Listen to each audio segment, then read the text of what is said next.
Story 1. Fast-paced, ever-changing, multitasking environment. This means they will overwork you or require you to perform tasks that are not in your job description. Story 2. I dislike the frustrating questions and obstacles encountered during job searching and interviewing. However, if a company does the bare minimum to evaluate candidates, the interview process can be easy, and if they hire you, they likely have a high turnover rate, which is because they are not ideal employers. Story 3. When you inquire about the training period during an interview and they respond, "We're still figuring that out," it raises concerns. I have been in my job for almost a year, yet I only have access to 10% of the systems I was supposedly trained on. 3 of us were hired for this position, which involves mid-level information technology tasks. There is minimal documentation, and they continually pull people from other teams to handle the systems we do not have access to. We have repeatedly asked about gaining access, but it seems everyone thinks someone else is taking care of it. Sometimes they say they are checking, but then do not respond for a week. Currently, I have about an hour of work each day due to this situation, so I am not complaining. I am still being paid for 8 hours. Working from home has given me too much free time. However, if you seek a fulfilling career, this is certainly not the right place. Story 4. We are a big family, which usually means a dysfunctional family, where only the senior people reap the true benefits of the profits. The subordinates are expected to be loyal, but when it is time for budget cuts, there is no meritocracy. Story 5. We work hard and play hard. Look, you are my employer. I have no desire to socialize with you outside of work. You are paying me to be with you during work hours, but when I am off the clock and you are not paying me, I am going home. Story 6. My current job has issues where management tends to fire employees once their 3-month probation period ends because that's when they are accepted into our union, making it very difficult to terminate someone afterward. Every person we've hired over the past 6 months has been fired just before their 3-month mark. Additionally, the long-term employees at the workplace often bully new hires. It is usually the elderly women who have worked here for around 40 years. They frequently talk negatively about others and tend to influence management's firing practices by spreading discontent about certain employees. I am grateful that I work in a clean room by myself all day, where I don't have to deal with these issues. Story 7. I agree with everyone who says that "we're a family" is a significant red flag for any company. Sometimes, even when it's literally true, it can still be problematic. My cousin used to work for my uncle's company during college, and he would often complain about never being off the clock because his dad would ask him about work-related issues at home. If he expressed any frustration or refused to engage, his dad would take offense. Story 8. This entire page raises concerns in my opinion. One of their recruiters reached out to me before New Year's, and I set up an interview. As I researched the company, I discovered some information that prompted me to cancel the interview immediately afterward. I am not invested enough in online shopping to deal with any of that. Edit. I have felt guilty about canceling this interview because the recruiter seemed very nice. The responses I received have helped me move past that, so thank you. Story 9. I interviewed to be a lecturer at a university. They sought me out and entertained me for a couple of days and made several presentations about the university. The presentations were displayed on a television connected to a video cassette recorder. This was in 2014. Story 10. Passionate self-starter means they expect you to work extra hours independently and without direction. Story 11. In France, there are several mandatory benefits such as meal tickets and transportation cards. If these are mentioned as a bonus, it is a significant warning sign. Story 12. At one interview, they asked, "Are you tough enough to work here?" That's not a red flag or anything. Story 13. Competitive wages and flexible hours mean they are offering minimum wage with little negotiation beyond it. The hours are flexible for them, allowing scheduling at any time within your availability. Some weeks can be filled to capacity while others may only have a few hours. Story 14. Everything in the restaurant industry can be chaotic. Even when I worked in fine dining, it was still quite challenging. Story 15. Unlimited paid time off. I have never held a job with that benefit, but I have heard from many people that it is often code for We will work you so much that you will never have time to take time off. I actively avoid all job postings that mention unlimited paid time off unless the pay is exceptionally high. Story 16. We're a family. We expect you to be on call at all times, and your supervisors have no concept of boundaries. Story 17. High turnover leads to few long-term employees. Those who have been with the company for a long time often appear burnt out and disengaged. Story 18. Places that list a ping pong table and a coffee machine in their break room as benefits of working there are usually lacking. These are superficial amenities, and if weak coffee is the best you can offer, it often indicates deeper issues. Promoting the break room as an attractive space suggests a workplace that expects you to spend a lot of time there, potentially compromising work-life balance, as you might be tempted to play ping pong during overtime. Story 19. On Glassdoor, each review must include a positive aspect and a negative aspect. If the negative aspect is that you cannot thrive in a fast-paced environment, this job may not be suitable for you. This suggests that all positive reviews may have been written by leadership. Story 20. If you have seen the same job advertisement come up before in the last 12 months, it may indicate high turnover for the role and that people are not staying long. It must be a challenging situation. Speaking from my own personal experience on that one, vague statements about values are also a sign that there may be more emphasis on presentation than substance. Story 21. This might be a German practice. Several companies are advertising a fruit basket, fresh fruits for employees, as a benefit in job advertisements. Many view this as a warning sign because if a company is offering such a small benefit and even boasting about it, it may be misleading. Providing fresh fruit is certainly not a bad thing in itself, but it can raise concerns if it is overly emphasized. Story 22. You will earn this much during training, and then you will have unlimited earning potential. Run away from those places. Story 23. More like a family business. There are no clear boundaries within roles. You are expected to do any job at any time and to forgive and forget. Story 24. I had a hiring manager miss my phone interview twice in a row. Once because he was at his niece's birthday. On the third attempt, he was 30 minutes late. I wasn't being logical and took the job anyway. When he kept forgetting to pay me for 2 weeks, I quit. Suddenly, he had my money, so he sent my paycheck from his personal account. I dodged a bullet there. Story 25. We are like a family here. However, my family is my family, and my workplace is my workplace. Do not try to compare them or mix them up. Story 26. Spelling your name incorrectly in the offer letter is concerning. They are understaffed with one person handling 2 roles. While it is a government job that may seem secure, it becomes challenging when there are insufficient funds to hire the necessary staff. Story 27. Lists 35 different duties you will be responsible for, followed by other duties as assigned. Story 28. How would you go about resolving a conflict with a coworker?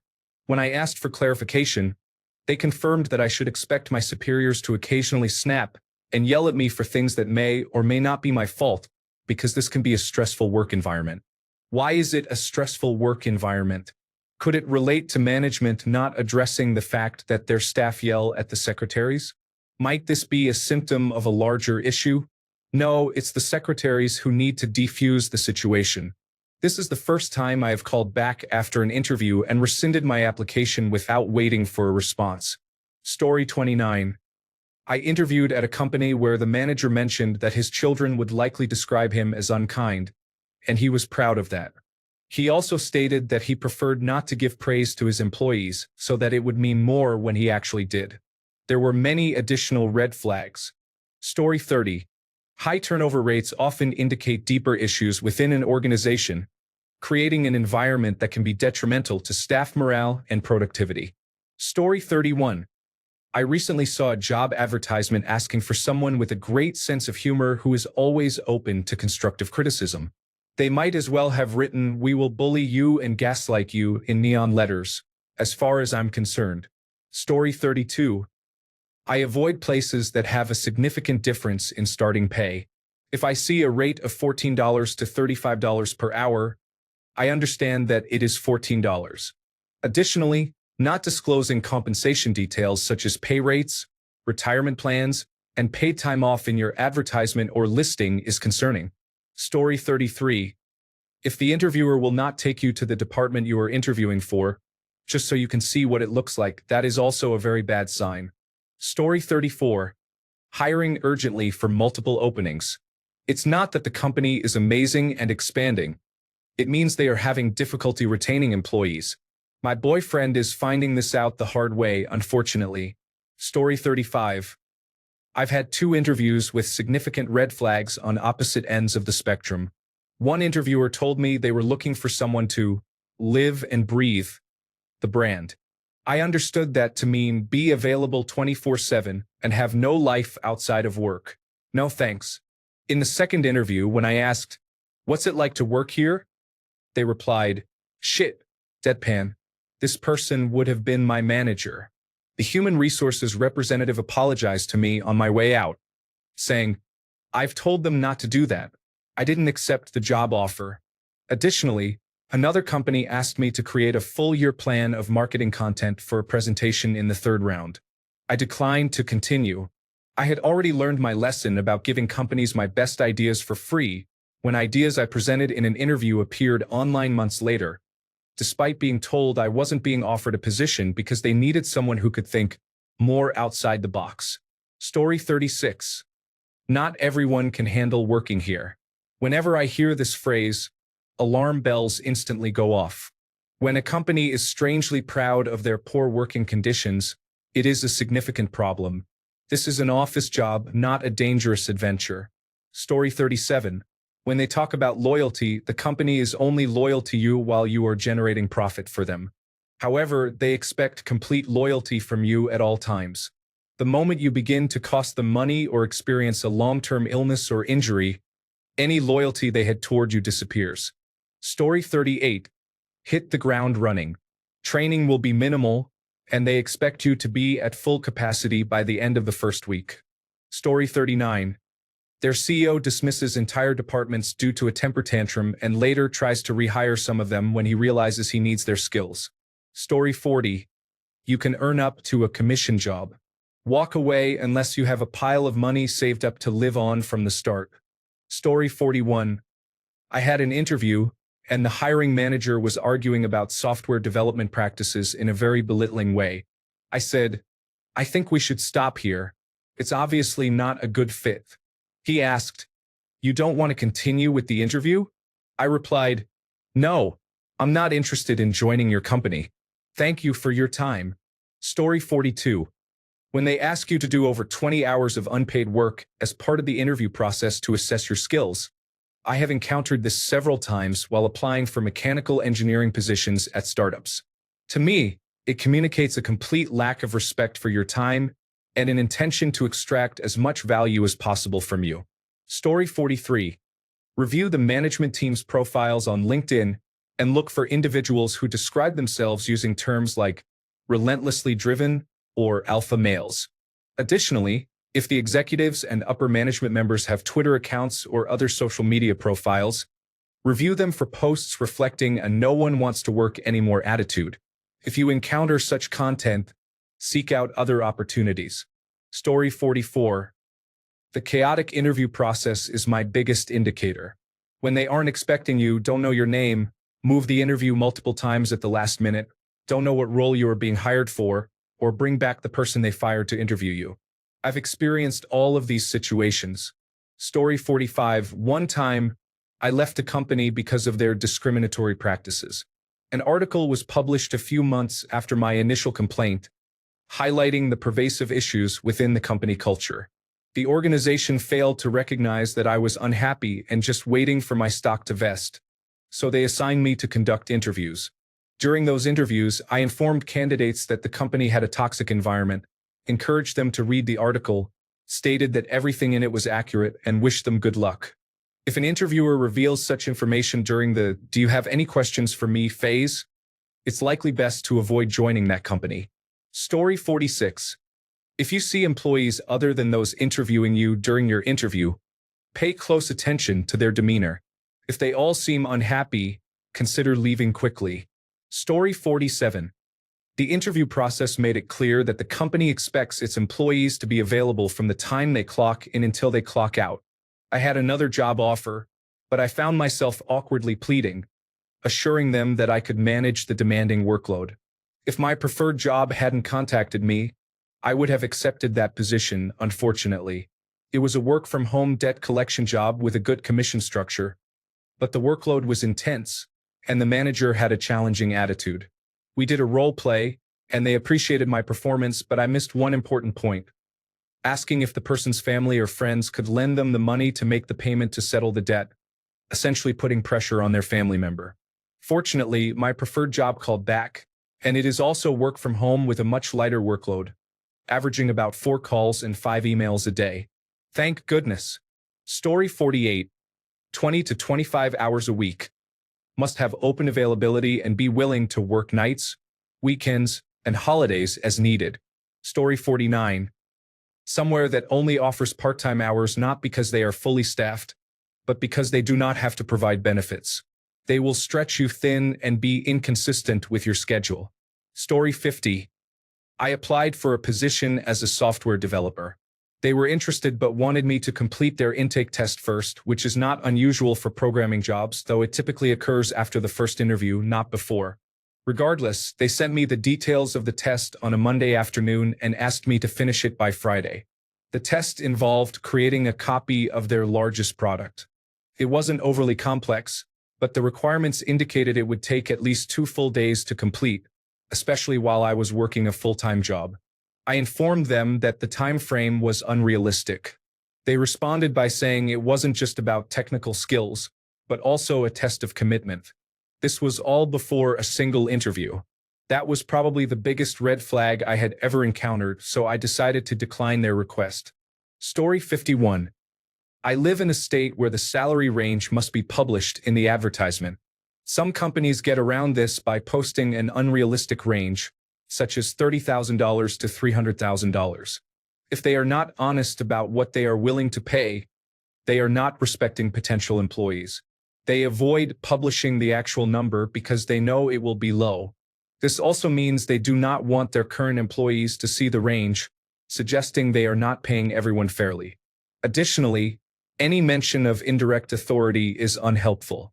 I want actual authority and fair compensation for it, not ambiguous managerial titles. Story 52. Employees wear many hats here, indicating a small, overworked staff with too many responsibilities for the pay they receive. Story 53. When companies lack the proper tools for the job, it raises concerns. I interviewed for a position in business intelligence, but the company did not have a database. They wanted me to perform daily data exports from their inefficient enterprise resource planning system, save it as a CSV file, and import it into Power BI. Additionally, it was concerning that they violated basic internal controls in their accounting department. This situation seemed like they wanted to set me up as a scapegoat. There was also negative talk about former employees. Whether they chose or trained those individuals, it reflects poorly on the company. If a company complains about their IT department during an interview, it indicates significant issues. If IT support is vital for your role, do not expect reliable assistance. Similarly, if there are complaints about human resources, regardless of your position, it is best to walk away. The phrase "almost profitable" is a red flag for me. I refuse to work for a company that isn't truly profitable, as they are unlikely to provide necessary resources, or they may let you go when challenges arise. In certain roles, when they state, "We don't have a busy season," it often means employees are constantly overworked or they are being dishonest. Conversely, if they say, "The first week of the month is very busy, please avoid taking vacation then," I see that as a positive sign. Story 54. Always hiring for the same position month after month, year after year. Only willing to interview you at their office on days when no one else is present. Pressuring you to sign a long contract on the spot. So run. Story 55. My advice for working at a place that claims to be one big family is that if you go in for an interview and every employee is drinking energy drinks at 9 or 10 a.m., or if their desk trash can is filled with energy drink containers, gas station snack wrappers, or old takeout, chances are they aren't taking breaks and are working through them. When you walk through the office, Everyone seems hyper-focused in their little bubble, almost as if you aren't even there. From my experience, that should have been a red flag. Once I worked there for a while, I realized everyone was extremely overworked, burnt out, and feared being fired or making mistakes. This is why everyone keeps their heads down and to themselves. If you ever hear statements like, "This isn't an easy job and we expect a lot from employees," or, "I won't sugarcoat this. We all work a lot of hours, including myself," it's likely they are not trying to scare you, but to give you a fair warning about what you are about to sign up for and what is expected of you. If you are told it's a startup company and you can make a lot of money since you are starting at the ground floor, be cautious. You may be used and worked excessively to generate profits for the higher-ups unless you personally know the owner, trust them, and have full transparency regarding their vision for the company's growth. Story 56. Drug tests. The only place I have ever worked that required them was a nightmare. My standard response now is, "Do you conduct drug tests? Why? Is drug abuse a significant problem at your company?" Story 57. Your interview involves them explaining why everyone who has held the position before you was inadequate. Story 58. If one of the first things they show you is anti-union propaganda and tell you not to talk to anyone about a union. Story 59. When they use whimsical terms in your job description, such as wizard or ninja, it often means they expect you to perform impossible tasks or have unrealistic expectations about your role. Story 60. The parking lot. If managers have luxury cars and employees drive poorly maintained vehicles, you should consider leaving. Story 61. It is owned by Elon Musk. However, a surprising indicator of a good job is that they are friendly but slow to respond. They exhibit a lack of urgency and follow up late, which suggests they have low expectations and do not terminate employees for being slow or unmotivated. It was the best job I ever had. Story 62. Claiming they have a variety of social activities in the job listing. I don't want to hang out with my coworkers. I want to go home. That being said, my current position is at a company that has many enjoyable activities during the workday. They allocate about an hour each week for optional activity time, but it's never mandatory or even expected. I really don't check if my boss or colleagues attend, as it truly doesn't matter. Sometimes I join in, and sometimes I'm focused on a project and choose not to participate. This flexibility makes my life much more enjoyable. However, it's not a selling point in their job listings. The job is the job. My work just knows how to allow people to unwind in a healthy way, and it's always billable hours. Story 63. We're a family or something along those lines. I was once offered a job by a company that referred to itself as a village. They also like to hire 2 people for a position and then choose one to keep after a probationary period. I declined and never looked back. Work is a financial transaction. Stop trying to make it more than it is. Story 64. I was once told in an interview that another manager wanted to hire someone from India instead because you cannot believe how inexpensive it is. Story 65. One thing I learned a long time ago was to ask in an interview what the company's employee turnover rate is. If it is high, consider finding another opportunity. Story 66. We are like a family here. You may find yourself taking on responsibilities that belong to others, and you might feel underappreciated. Similar to a real family. Story 67. My attempt at LinkedIn-style wisdom.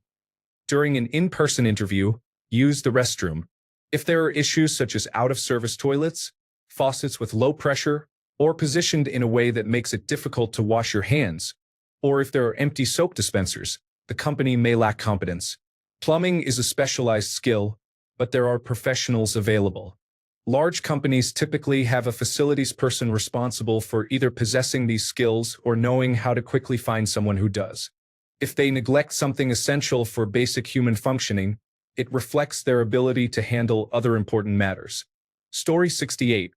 The prevalent signs outside businesses and restaurants mention that no one wants to work anymore, so we're understaffed, or, if you are a liberal, do not even bother applying. Story 69. We're a family means that they expect to be the center of your life and will emotionally manipulate you into doing things outside the scope of your job, such as working overtime and completing tasks without pay. Story 70. Everyone here is a family member. This means that you will never receive a raise and are expected to do extra work without compensation. Additionally, the environment is very cliquish, and any new hires are immediately looked down upon. Story 71. If they go on about how much fun it is to work there, trust me, it isn't. This is not the same as being supportive of good employee morale. Story 72. We encourage hiring internally with clear paths to career growth.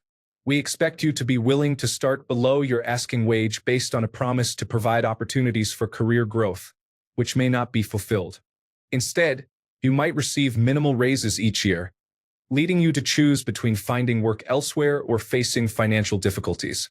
Those who manage to endure this for a long time may have the privilege of taking on additional responsibilities for a small wage increase and a minor yearly bonus, saving the company the need to hire and train new employees.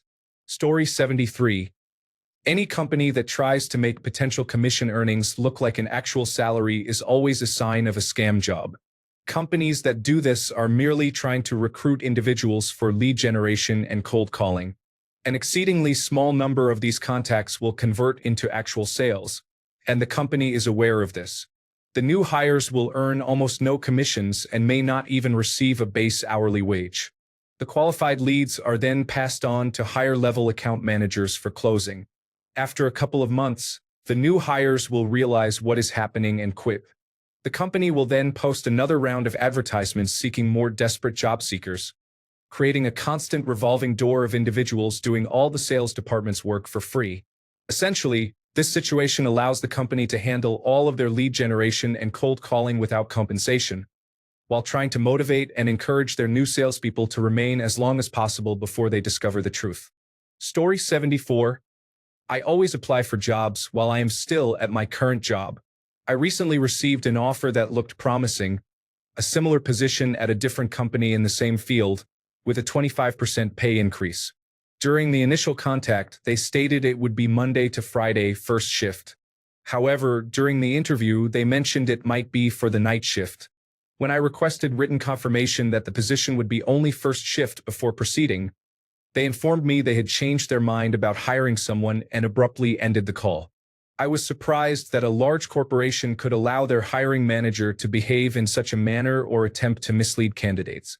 Story 75.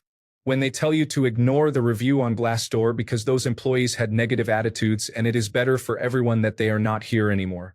Story 76. Newly created role. We expect you to solve our problems, use your work, and end it after the trial period, saying it's your fault when we can't afford it anyway. Hit the ground running. No training. Come knowing what to do because someone just left and we can't function without them. Make the role your own.